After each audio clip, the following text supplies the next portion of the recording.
Okay, I'm going to do a voiceover of the progress we've been making with Toby so far. So when we first started in August, but this video is taken in October, you can see he doesn't understand to stand still. He's moving around a lot, which can be some frustration as well as anxiety. And then anytime I try to pick up his feet, there's a lot more, well, he kicks out and he doesn't take the weight off. In December, he's standing still much longer and he's more comfortable. He's starting to lift the weight off his front feet more. I'm also starting to kind of go back and reinforce more often for standing still. And here he has some more established stationary mat, which is his target. So he knows that if he is on that mat, he gets reinforcement. I'm also slowing down my approach with his hind legs, and so I am reinforcing him for shifting the leg off before I go back and reinforce again when I pick out the feet. He's still quite tense, but he understands the progress a lot more during this session as well, and for the whole month really. I often do the feet multiple times on the same foot just to create better understanding of what I want him to be doing. You can see in this video he's starting to lift up the foot himself, which is always nice to see. It's a little bit easier. And he's standing still, which is a lot different from back in October. Here he goes off the mat, so I wait for him to get back on the mat to reinforce. But that can be also a sign of uncertainty, and I'm pretty sure that's what it was in this video, because he is not comfortable with that back left. And so he steps off to tell me he's not ready. And you can see here again, he's stepping back. He's not happy with me being by that left foot. So what I should have done is that I should have broken down the step a lot more and just reinforced me for touching his hip and then reinforce my way down his leg, so then he's more comfortable and confident.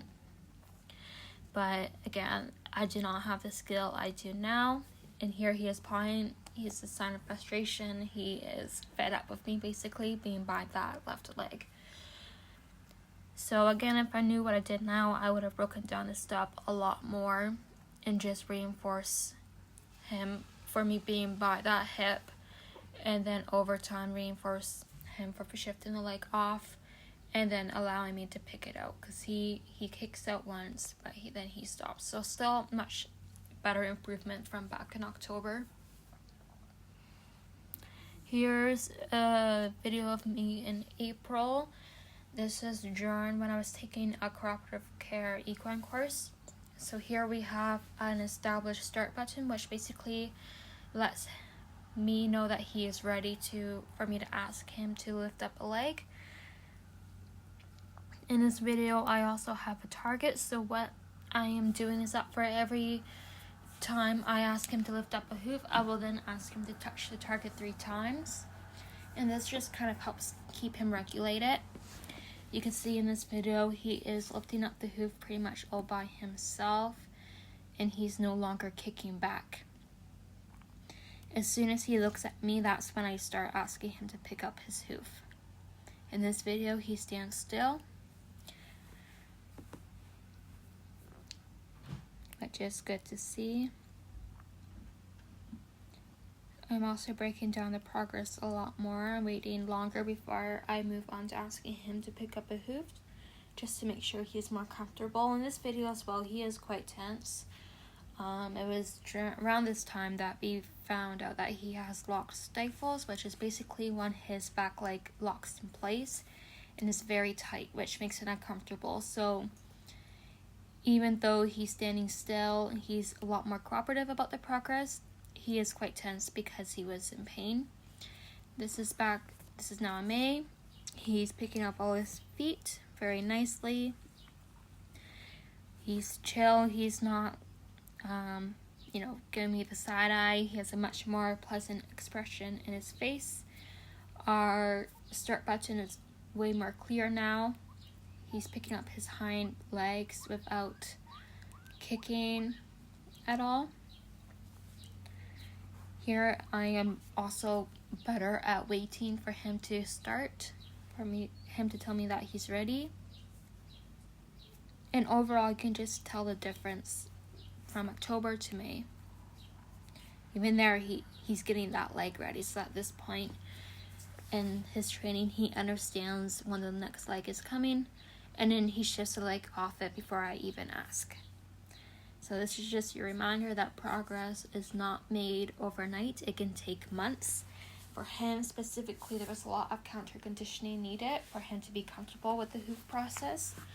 And I see this quite often with minis because they are so small. It's very easy to just force them to do it. You can force your leg up. You can force them into position. So here, he really needed to learn, one, to be okay in the barn. When we first got him, he hated the barn. Like, he would try to get out. He was very stressed, so he needed to learn that it was okay to be in the barn. Barn is good stuff. Then he needed to learn to stand still, right? He needed to learn that I can move around you and you just need to stand in your place. So a stationary target was established. He needed to, again, more counter conditioning for me touching him. Anytime I were to touch him, he would move away from my touch. So that needed to be established. And then the hoof care. So pretty much 4 things needed to be trained before I can even move on to that hoof care. Right, because he needed to be okay with touch, he needed to be okay with being inside, he needed to learn to stand still, and then he needed to learn to lift up his legs.